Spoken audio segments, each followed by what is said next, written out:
Hi, this is Frank, and welcome back to The Next Realignment. In this episode, we're going to be talking about America's first great social and moral revival, the Great Awakening.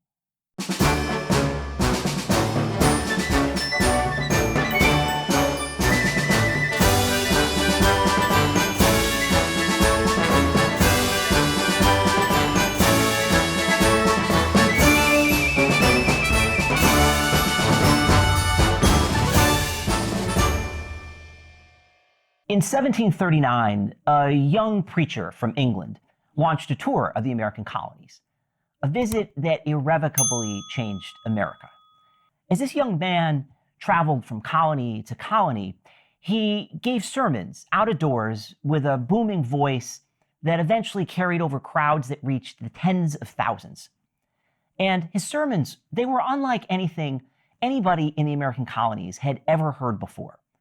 Unlike the dry recitations that the colonists were used to, his sermons were passionate and they were emotional. But most important, they had a message that they hadn't heard before, a message of equality before God, and that everybody had an equal opportunity to earn their own redemption. And it was a message that electrified the colonies. There were soon more preachers just like him, copying what he had done, going out and preaching outdoors in a similar style and with a similar message. And as this revival swept across the colonies, it changed the way Americans looked at themselves and looked at the world. They started thinking more seriously about moral questions. They started to throw themselves into projects of good works and charity.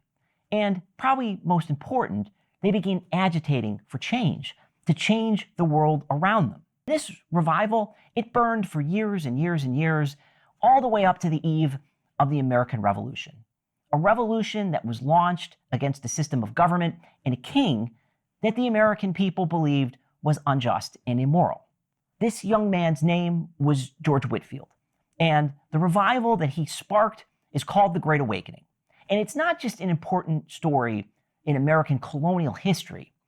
It's an important story for American history because it was the first of many similar moral revivals and campaigns for social reform and times of agitation for change that have repeatedly swept across America throughout its history. The Great Awakening was one of the most explosive events in all of American history. And yet, it's history that a lot of Americans don't learn that much about. It is often considered a story that's really only relevant to religious history. And it is true that this first Great Awakening mostly played out through a great religious revival. A lot of the reasons it's important in history have to do with things like changes that it helped drive forward in theology, or the seeds that it planted that would later grow into what would ultimately become American evangelical Christianity. Of all of the Great Awakening movements in American history, this first Great Awakening was the one by far that was the most overtly about religion, although not completely about religion. The Great Awakening was also a new spirit. It was a spirit that swept across the country of ideas of morality and reform, ideas that changed the way Americans looked at the world and what they thought was important and what they cared about. It did things like create this new idea and promote this idea of social equality. It added into this culture this new appetite for change and passion and zeal. It also itself was really a direct assault on the authority of the British Empire and the very idea of aristocracy. And a lot of these changes that the Great Awakening sort of drove forward in the culture, they would set into motion changes that would later become important that colonists would help build on when launching a revolution against the empire and the crown. A lot of people presume that the American colonies had always been a deeply religious place. And they have in mind stories like the Puritans or the Salem witch trials or novels like The Scarlet Letter. But what they may not realize is that all of those stories were from the 1600s. And even there, mostly in the Northeast, the area settled by the Pilgrims, and were therefore really a century or more away from the American colonies of the time of the American Revolution. By the early decades of the 1700s, Religious passion in America had long since cooled, and religion now played mostly a perfunctory role in people's lives. I mean, people were still officially religious, and they still went to church, and when they got there, they listened to long, tedious sermons that sounded more like academic theology than something personal to people's lives. And then after going to church, they'd check the box and they'd go about their day. But then George Whitefield showed up to America, and all of that suddenly changed. George Whitefield was a remarkable character from history. He was a small man with crossed eyes, but a booming voice and amazing charisma. He had been born the son of an innkeeper, but his father had passed away, leaving his family destitute. But Whitefield was talented, and he was able to get himself into Oxford to earn his education. But since he didn't have any money, he had to do so as what was called a servitor. Essentially, he would pay for his education by acting as a servant to other students, those with more money and that were higher class. When he got to Oxford, he fell in with a group of students that had an organization that they had founded that they called the Holy Club. And the Holy Club was under the leadership of two brothers who were also students at Oxford with Whitefield by the name of Charles and John Wesley. Now, the Wesleys' Holy Club, they believed that it was right for people to devote every hour of their day to God, and that they should schedule their day with time for prayers, for devotion, for reflection, and schedule every hour of their day in order to turn over every hour to God. And the other students at Oxford, looking at this, found this entire method absurd, dismissing them as Methodists. Now, the Wesleys, they were older than Whitefield, so they graduated before him. And when they graduated, they decided they'd become missionaries. They were going to be missionaries out in the then remote American colony of Georgia. And they left Whitefield in charge of their Holy Club. So when Whitefield finally graduated, he got ordained. He was ordained in the Church of England, and he decided he'd book a ship and join his friends, the Wesleys, out in Georgia. But while he was waiting for the ship, he started to preach. He began preaching around his house in Gloucester, and he created quite a stir. Word quickly began to spread about this strange man and his remarkable sermons about spiritual rebirth and his personal relationship with God. People began to pack into the churches, so much so that they started to climb up onto the rafters or onto the roof of the church just to pack in to hear him preach. So when his ship arrives, he takes it and he goes out to Georgia, but he spends barely a year there with the Wesleys before he returns to England to start trying to raise funds for an orphanage that he has now established out in Georgia. And when he gets to England, he starts to preach there once again, and at this point, his reputation really takes off wild. His preaching is unlike anything anybody has ever seen. He's not dry and academic. He's personal and emotional. And he's got an actor's skill. So while he's preaching, he's shaking, and he would moan, and he would shout, and he would cry. And he's preaching to anyone who will listen to him, to the high, to the low, no matter your station in life. And he's got this message where he's saying that everybody can have a personal relationship with God, and that everybody, no matter who you are, has an equal chance at winning your redemption. Now, church authorities, they start to get concerned at Whitefield and what he's doing, and they decide that they're going to start shutting the churches to him and not providing him a pulpit from which to preach. So Whitefield, he starts preaching in the fields. He goes outdoors. He starts preaching to whoever will come, a lot of times to laborers who are out working in the fields, and the crowds begin to grow, and they get to the tens of thousands. Whitefield is now a national celebrity. And Whitefield decides that the time has come to take his message outside England, and he's going to take a tour. He's going to take a tour of the American colonies. Whitefield would begin his tour of America in Philadelphia. And he would preach there much as he had in England, out of doors. And just like in England, tens of thousands of people would come out to hear him preach.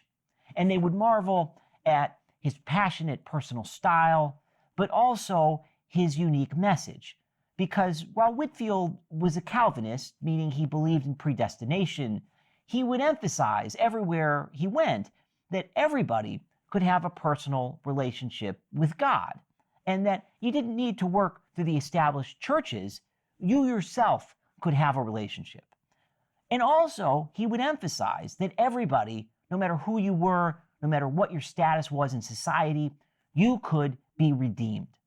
And this was a message that was both social leveling, but it was also a challenge to the established churches at a time in which every colony had an established church. Whitefield's arrival in Philadelphia caused such a stir and such a change in the character and the behavior of the people of Philadelphia that it brought Whitefield to the attention of Ben Franklin, who marveled at this sudden change in the people of his city.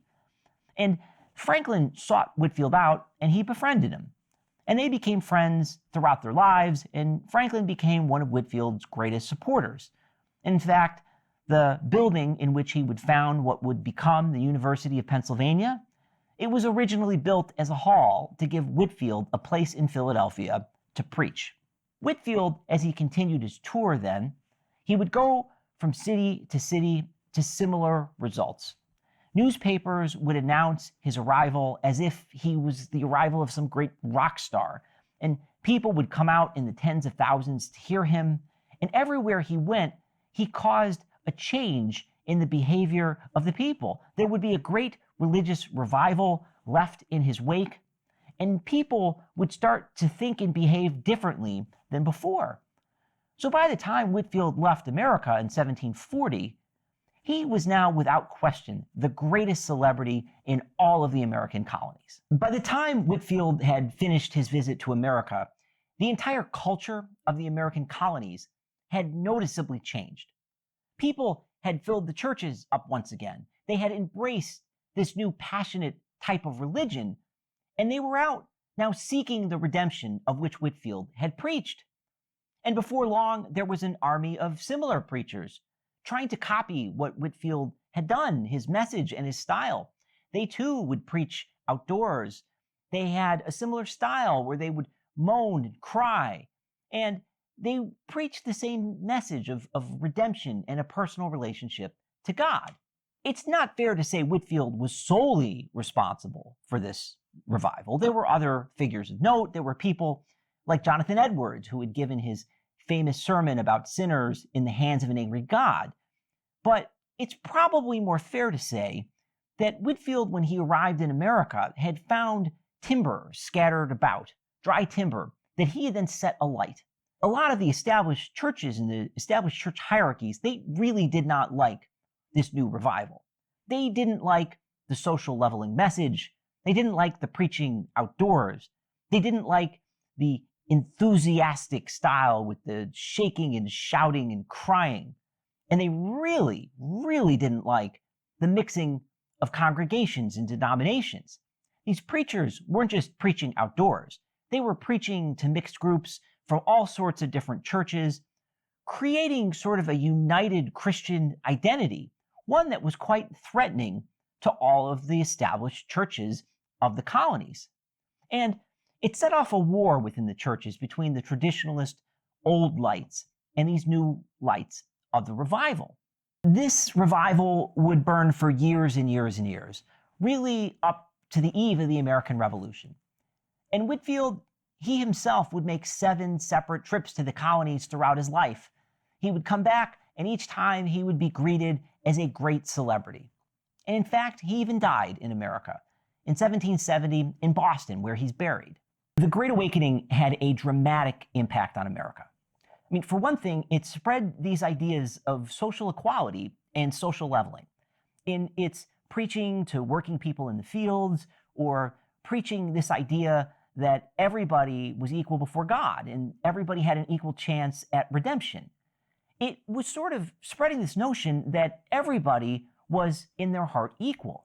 And that was a very subversive idea at a time in which America was still governed by notions of nobility and aristocracy and under the rule of a hereditary king. While Whitefield himself was not an abolitionist, many of the preachers who came after him in the Awakening, they even started to preach to enslaved people.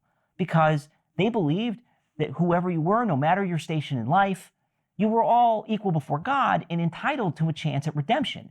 And that's why the Great Awakening had a significant impact in creating mass conversions among enslaved people to Christianity and away from traditional African religions. But the Great Awakening was also really significant because it was a direct challenge to authority. It was a challenge to the authority of established churches. It rejected the authority of church hierarchies. It rejected the idea that these established church hierarchies could make rules about how religion was supposed to be conducted. And in preaching this idea that everybody could have a personal relationship with God, it was an implicit rejection of the entire notion of hierarchies and bishops and high clergy whose own authority was associated with the authority of the crown. The Great Awakening was also significant because it was ecumenical. See, this was a time in which Christianity was still very much obsessed with denominational boundaries. But in the Awakening, preachers who had been appointed by nobody would just go out and start to preach. And they would preach to whoever would come to listen. And those people would cross denominational boundaries. And as this went on, it was threatening to the established churches, who were all, of course, very much worried about maintaining their denominations. And it had a significant impact in transitioning American Christianity away from sort of a denomination sectarian system to an umbrella Christian evangelical American identity. But I think the most important impact of the Great Awakening was certainly still simply its impact on America's culture, in creating this new sense of passion and urgency that swept across America, and that got Americans starting to think about questions of morality and reform. And in preaching this idea that everybody could earn their own personal redemption, it got Americans thinking about how they could do that. They thought about questions of justice and reform and morality because they were wondering about how that they could earn the redemption that the Awakening had promised them. There's been a lot of debate and controversy over the years over the question about what relationship, if any, is there between the Great Awakening and the American Revolution, because it's hard not to notice that the Great Awakening ended right about when the first rumblings of the American Revolution began. But this debate, the way it's normally carried out, mostly misses the point. Those who would argue that the two phenomena are completely unrelated, they'll note that the American Revolution was not a revolution launched in the name of religion or of God. It was a revolution launched in the name of secular Enlightenment liberalism. And a lot of the leaders of the revolution and the founders of the republic that grew out of it, they were secular Enlightenment liberals. Many of them were in fact deists or even flirted outright with atheism. And their worldview was built not on the ideas that came directly out of the Awakening, but the ideas that had come out of the Enlightenment movement that had been growing throughout the Western world, and this idea that they could build a rational republic, an idea that in some ways was directly contrary to the ideas of the Awakening. Those on the other side of the debate, they like to point out things like, well, just because the leaders of the American Revolution weren't themselves religious, that doesn't mean that the foot soldiers weren't religious, because many of them very much were.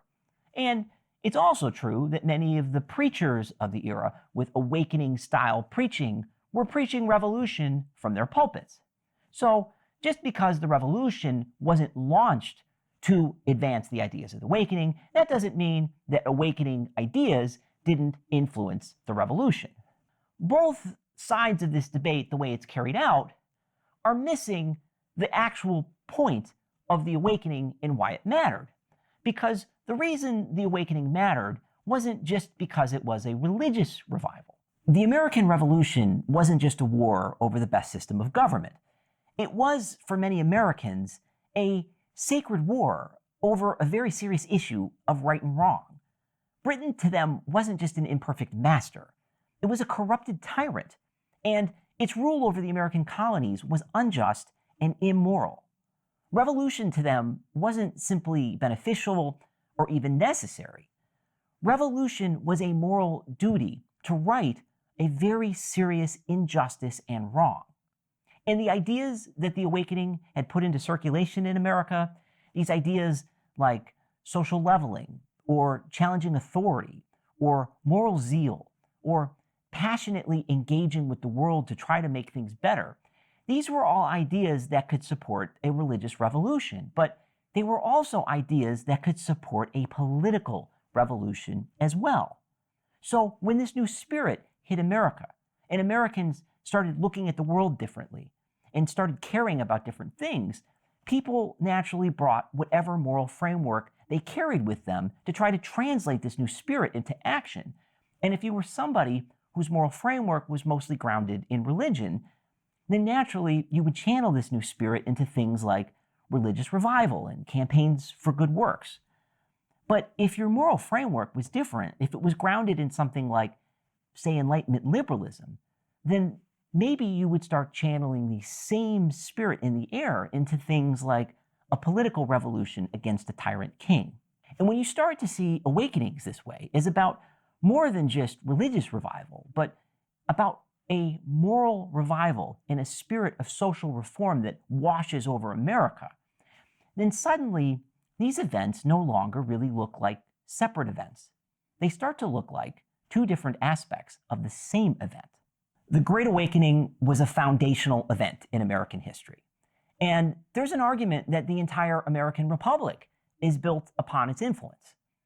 But it wasn't a one-time event, because about 50 years later, it all happened again. By now, America was spreading west into the frontier, and the Great Awakening revival had long since cooled. The American people had long ago turned their attention to practical matters of building their young republic. But then, in the 1820s, another religious revival began sweeping across the country. This one promoting the idea that it was a duty to turn America into a more just and moral country in order to make it God's kingdom on earth. And as this idea began to spread across America, Americans began to throw themselves into new projects of social and moral reform, projects like temperance or women's suffrage, or most important, the abolition of slavery. A new second Great Awakening had begun, and this one would end with America plunging itself into a civil war. Thanks a lot for watching, and if you enjoyed the episode, please give it a like. And make sure you tune into the next episode, because we're going to be talking about the second Great Awakening.